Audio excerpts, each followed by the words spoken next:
Hello, everybody, and welcome to the unit review for the American Revolution. I am Mr. Eichler, and in this section, we are going to begin by talking about the people of the Revolution. This is everything that they're going to need to know for their unit test coming up here very shortly. I'm going to go up to the corner, and we're going to get going. Our first person is John Adams. John Adams is one of the founding fathers of the USA, of course. He originally started as a lawyer and really got his name early on, according to the history books, as he defends the soldiers from the Boston Massacre. He really goes out on a limb here and is worthy of noting that anybody else had done what John Adams does in defending the British troops, he probably would have been branded a traitor by the colonists and probably taken out back and tarred and feathered. But because John Adams is who he is, because he is not only a member but one of the founders of the Sons of Liberty, nobody really questions his loyalty. And in fact, as his argument, John Adams tells his fellow colonists that, look, if we're going to be a country, if we're going to be a nation, then we have to act like a nation and not a group of screaming infants. And we have to guarantee these people a free trial. Basically, everybody had made up their mind that these British soldiers were already guilty. They were going to have a trial at 8, followed by a quality hanging at noon. And Adams is like, no, we can't do this. We have to really give them a real fair trial to show Britain that we can be a nation and treat people fairly. Not that Britain was really worried about treating people fairly, but I digress. Along with his many other accomplishments, John Adams, again, is a member and founder of the Sons of Liberty. He is also an ambassador to Paris, and he will go over to negotiate at the end of the war, the Treaty of Paris. And he will also go over to help Benjamin Franklin to procure very much needed weapons and uniforms and money and that little Navy boat thing that they say that we needed, who knew a Navy. He also, becomes the second president of the United States. After Mr. Adams, we have another really dynamic figure of history, and probably one of the greatest tragic figures in the American Revolution, Mr. Benedict Arnold. In no way, shape, or form do I excuse what he does. He's a jerk. He betrays our country. He is considered to be the first traitor of the United States, and he plots to give away Fort Arnold, what was then called Fort Arnold, what is now called West Point. This is a major strategic stronghold defending the mouth of the river and one of the major waterways to the north. Had Benedict Arnold's plan worked, he very much could have changed the way the war turned out. He would have cut the north off from trade and supplies and things, and it would have made life very difficult for a lot of the colonies and a lot of the villages and stuff along the way. He was angry. He was very angry. And this is where I can begin to understand, at least, why Benedict Arnold chooses to betray our country. He is upset because he gets slighted at the battles of Saratoga, at the Battle of Ticonderoga, where he is accused of impropriety and all kinds of chicanery when he is the governor of Philadelphia, and is called out in the newspaper almost daily by an anonymous source who later is found out to be a pretty major player in the political circles of Philadelphia. And he just is served wrong after wrong after wrong after wrong. And I guess you can just smack a man down so many times before he finally turns. And that's essentially what Arnold does.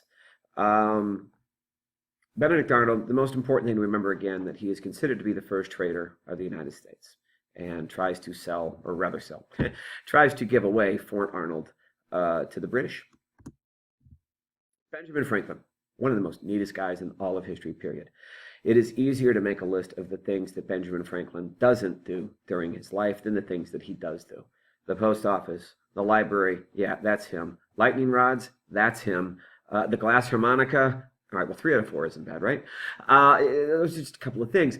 He is, again, one of the founding fathers of the United States of America.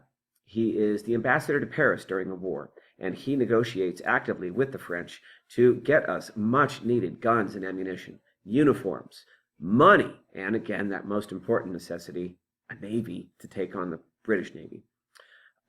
He helps negotiate the Treaty of Paris in 1783. This again is the treaty that will bring the official end to the war and will recognize the United States as a sovereign nation. He will also help write both the Declaration of Independence and the American Constitution. This guy, he is just that cool. Sir Patrick Henry, one of the early voices that really helps ignite the fires of rebellion.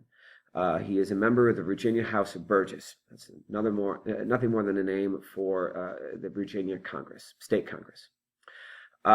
He is one of the first vocal opponents of the British tax policies, and Henry led the opposition to the Stamp Act of 1765, and giving his very well "Give me liberty or give me death" speech. If life's so dear and peace so sweet as the price of chains of slavery, forbid it, Almighty God. I know not what course others may take, but as for me, give me liberty or give me death. Your kids can do it better than I can. This is Mr. Thomas Jefferson, and one of my personal favorites of this period. He is, again, one of our founding fathers. He is the principal author of the Declaration of Independence. It is his words most prominently on those pages that so eloquently state the case for American freedom to King George and the British Parliament. He will also become the third president of the United States of America. Speaking of King George III, I give you King George III. If we were to draw a comparison of the American Revolution to Star Wars, King George would not be Darth Vader. King George would be Emperor Palpatine. He is the big evil that sits on the throne. Everything that happens is basically his fault when it comes down to it. He is the King of Britain during the Revolution. He would not grant the colonists representation in the British Parliament. And I often wonder to myself, what would happen if he just did that one thing? If he had given the colonists voice in the government? Would all of this had never have happened? Would we still be a colony of Britain? Who knows? And, of course, most notably, taxing the colonists very unfairly, leading and fueling the fires for rebellion. James Madison. This is a guy that we have not talked about much.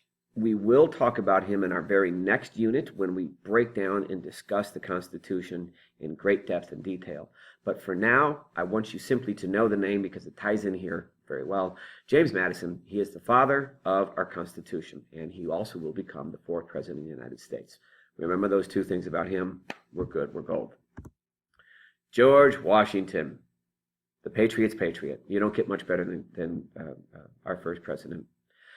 He is commander-in-chief of the Revolutionary Army.